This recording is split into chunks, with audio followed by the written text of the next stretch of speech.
you're thinking about renting the RV this summer to take a long road trip. You're working overtime and you just want to get away, but gas prices are ridiculous. Have you seen them? Driving up airline tickets as well. So has gas become so hopelessly politicized that all we can do is sit at home and wait for them to come down? Chris Horner is author of Power Grab: How Obama's Green Policies Will Steal Your Freedom and Bankrupt America. He says gas prices are intentionally being driven up by Obama and company. Democratic strategist Nancy Skinner disagrees. She says speculators are to blame for high gas prices. Great to see you both. Nancy, first to you. Wouldn't gasoline be cheaper if the EPA were missing a few teeth, if they pulled back a little bit from their regs? No, it has nothing to do with that. The price of gas has to do with the price of the world spot market for gas. And so we've had all this disruption in the Middle East. When George Bush was president, gas was $4 a gallon. And remember, he was going to get his dear friends to open the spigot. He couldn't. We are held hostage by our lack of it and their supply of it. So it has nothing to do with the EPA and they will eventually go down. Chris, I am looking right now at the U.S. Energy Information Administration report on refinery capacity, and it says clearly that these refineries in the United States are underutilized by about 30%. It also says that these consent decree settlements with the EPA could cost each refinery, about 150 of them, $50 million each. So isn't the EPA preventing these refineries from producing gas at full blast?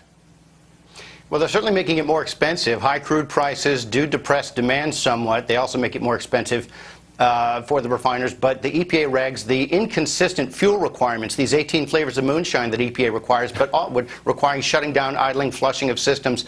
But also, for example, under the Clean Air Act, some parties, including refineries, have found the only way to comply with the requirements is to operate at a lower level of capacity. So it's quite clear that it is EPA's interpretation of the Clean Air Act that's leading to the refineries operating at a lower capacity. And by the way, David... Yeah, hold on a second. Even the former Republican governor of California, Arnold Schwarzenegger, is saying that we need the Clean Air Act. He says in the Wall Street Journal today, otherwise we're going to go back to the old smog alerts of yesteryear.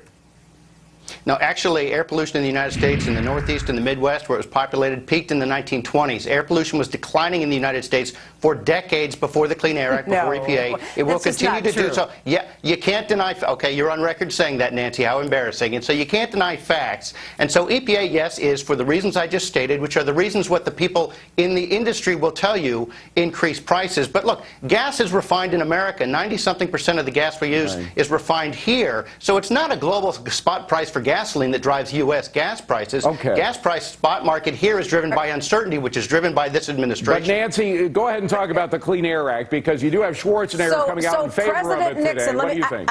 I'm going to try to get this in. So President Nixon, who passed the Clean Air Act, did it for no good reason at all, because the air was fine. We didn't have dioxins and acid rain and all the issues that we had. So that's what your guests would have us believe. But look, to your larger point about Obama's green policies hurting us, it couldn't be more different. Now, there are some companies, and I've always said this, I'm a finance major who believes in this, that will find profit in doing the right thing. AT&T just announced a nationwide program where they're taking in old cell phones and all electronic equipment through a company called FlipSwap, and they will pay you for it. You're changing the subject, Nancy. Let's get back to what you just said. Companies will make money doing the right thing. That's right. Air pollution was being... When they can, and then it will go to the developing world.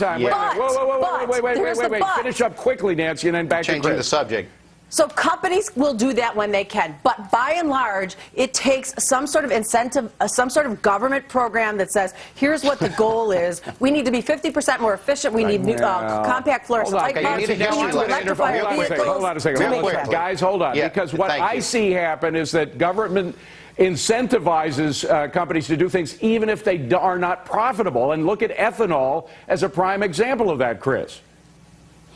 Yeah, it's another series of phony markets created by politicians to which companies like GE will respond and then say, look, we made money and jobs are created, ignoring the economic harm and the jobs that are killed in the process. Quick history lesson. Okay, the Clean Air Act was passed not by a president but by a Congress. It was passed in response to public demand, because the public demanded. In Ohio, they stopped the Cuyahoga from catching on fire 10 times in a century because they couldn't recruit people there. It's people. Nancy, stop interrupting. You said it was great. Nancy, now let Chris finish. Go ahead, Chris. I'm sorry you have...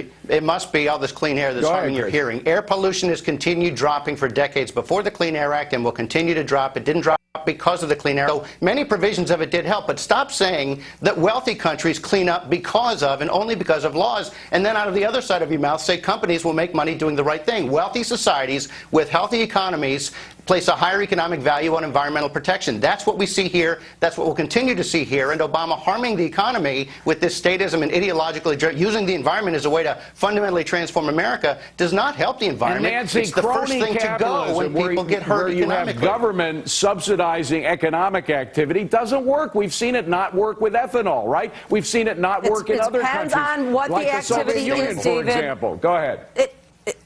It depends on what that activity is. For instance, oil subsidies completely should stop. When you have this price, this gas price, you don't have to encourage oil companies to drill. But what we do have, because we are great at innovating, geothermal, solar, photovoltaics, electrifying our entire fuel cells, and electrifying our auto fleet across the country, that's where you got economies of scale. So as we have more of those products put out, the price goes down, and the government can help do that. The price hasn't gone down for ethanol. None of those industries would be here but for subsidies. None of those industries, unlike oil, coal, and natural gas, would be here tomorrow if the subsidies ended for them. What'd you pay for your geothermal plant, Nancy? What'd you pay for your windmill? I know the answer. Look, none of these would exist but for politicians satisfying their vanity to rave around there. Hey, look, I did something.